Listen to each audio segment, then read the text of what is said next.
Aquilo que nós não compreendemos, que nós não entendemos, nós gostamos sempre, ou nós temos uma necessidade sempre, de buscar e encontrar uma explicação, uma razão.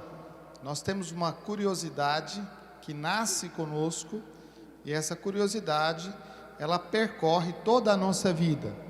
E é por causa disso que nós aprendemos, é por causa disso que nós buscamos soluções novas, é por causa disso que nós queremos encontrar a razão das coisas, as explicações das coisas. Nem sempre a explicação mais fácil, o caminho mais fácil é aquele caminho correto. Às vezes a explicação mais difícil, a explicação mais complicada, ela nos causa ainda mais inquietação. E por isso, a gente até faz opção por algumas explicações que sejam mais simples, mais fáceis, que justifiquem as coisas, porque aí a gente segue a vida. Mas quando isso não está correto, quando isso não é certo, ainda assim permanece dentro de nós uma inquietação, permanece dentro de nós uma busca por aquilo que é a verdade. A pessoa humana, ela não gosta de ser enganada. A pessoa humana, ela busca pela verdade. Nós almejamos encontrar a verdade. O tempo que nós vivemos é um tempo muito complicado, porque aparecem muitas verdades, e por isso tanta inquietação no coração humano. Não é por acaso que esse nosso tempo é um tempo de muitas incertezas, de muitas angústias. Não é por acaso que muitas pessoas ficam doentes, por doenças psicológicas, por causa dessa busca pela verdade e por estas incertezas que vão crescendo. Mesmo na palavra de Deus, nós podemos encontrar algumas coisas assim, e nós podemos encontrar explicações muito simples, muito fáceis, que parecem responder à verdade, parecem dar uma resposta, mas essas respostas não nos satisfazem. Tanto a primeira leitura, quanto o evangelho de hoje, falam deste acontecimento, deste milagre dos pães.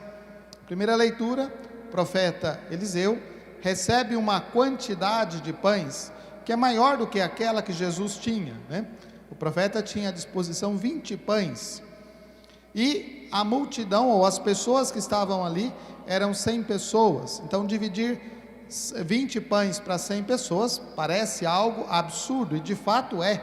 Nós não conseguimos alimentar este número de pessoas com apenas 20 pães.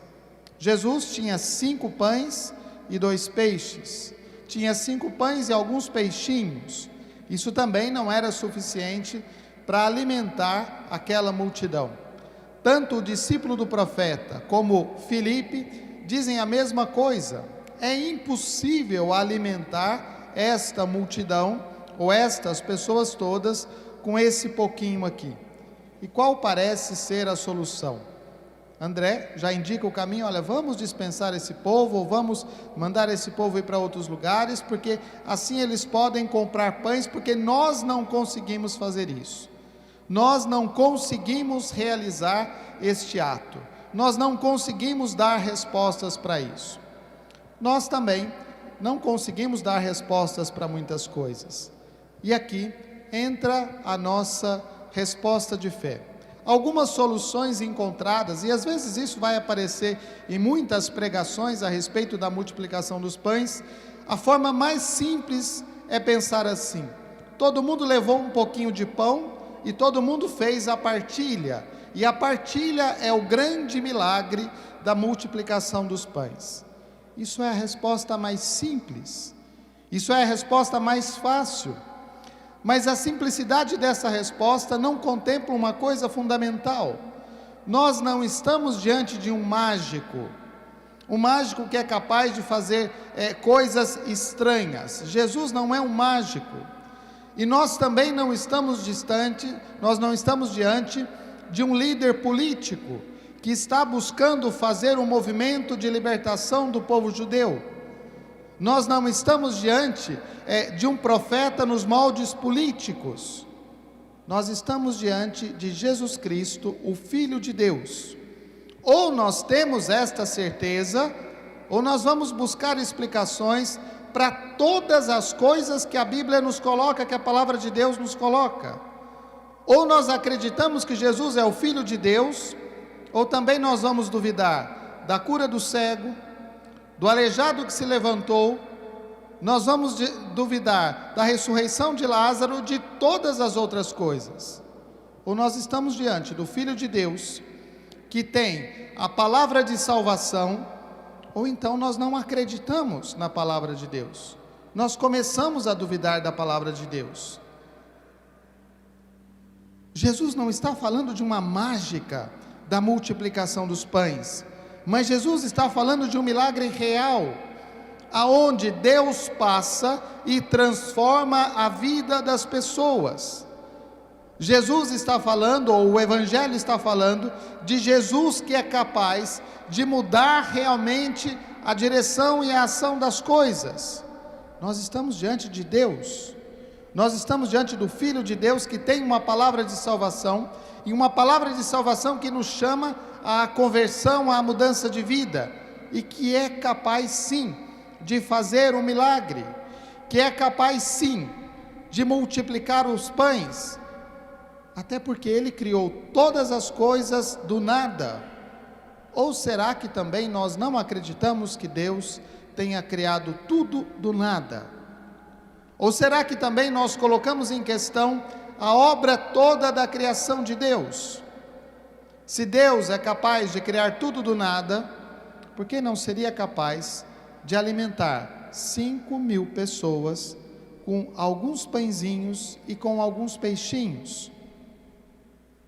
Nós não somos, ao contrário, capazes de fazer milagre. Então a partilha é algo que nós podemos fazer. A partilha é algo que nós precisamos fazer. Não submeter Deus àquilo que nós somos incapazes. Nós não podemos multiplicar os pães, mas nós podemos fazer a partilha. Isso é o que nos cabe. Mas para fazer isso, nós não precisamos colocar em dúvida aquilo que é a ação de Deus, porque Deus não tem, ou Jesus não tem uma palavra que seja uma palavra de mudança política de qualquer natureza. E exatamente por isso, no final do Evangelho, quando pensam em fazer Jesus o rei, porque agora nós encontramos a solução para os nossos problemas, Jesus foge para um lugar e entra em oração.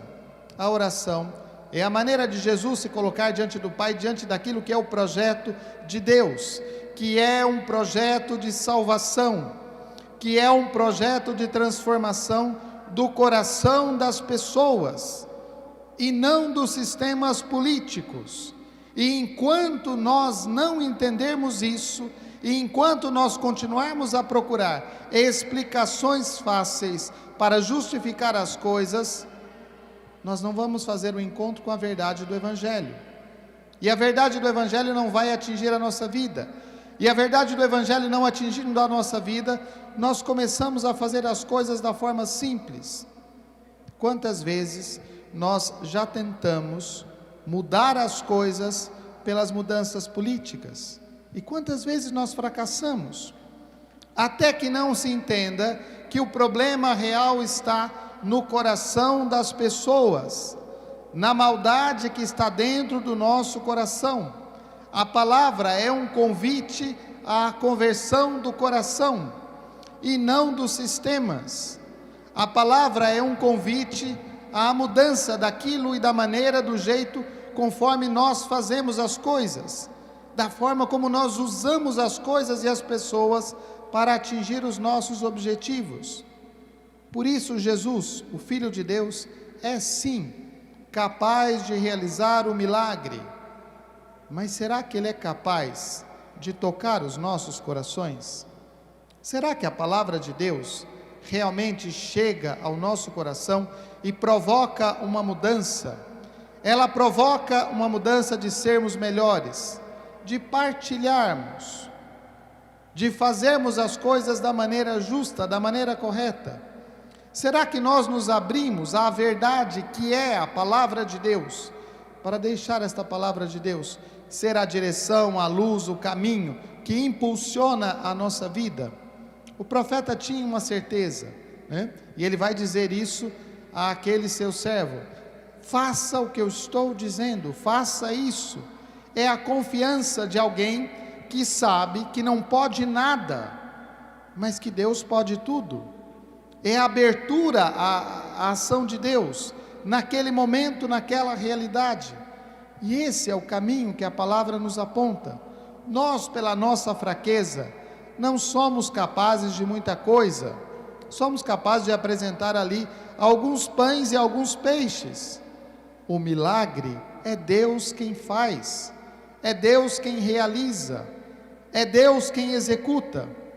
Não tenhamos medo ou não tenhamos dúvida da capacidade que Deus tem de fazer os milagres, mas aprendamos com a palavra de Deus a sermos de fato generosos. Aprendamos com a palavra de Deus o que é a verdadeira partilha. Aprendamos com a palavra de Deus o que é o verdadeiro caminho de conversão e a mudança de vida, porque nisso está a nossa alegria. Nós não precisamos de explicações fáceis para as coisas. O que nós precisamos é a confiança naquilo que Deus nos fala, a certeza de que a palavra de Deus é uma palavra segura, é uma palavra que dá direção, que dá firmeza à nossa vida. E a partir desta confiança, dessa experiência de fé na palavra de Deus, é que a nossa vida se transforma. Se nós esperamos as grandes transformações do mundo, não nos enganemos. Ela começa num lugar muito simples, o coração de cada um de nós. E se nós deixarmos que a palavra de Deus toque os nossos corações, nós vamos ver, de fato, a mudança do mundo que nós esperamos. Louvado seja nosso Senhor Jesus Cristo.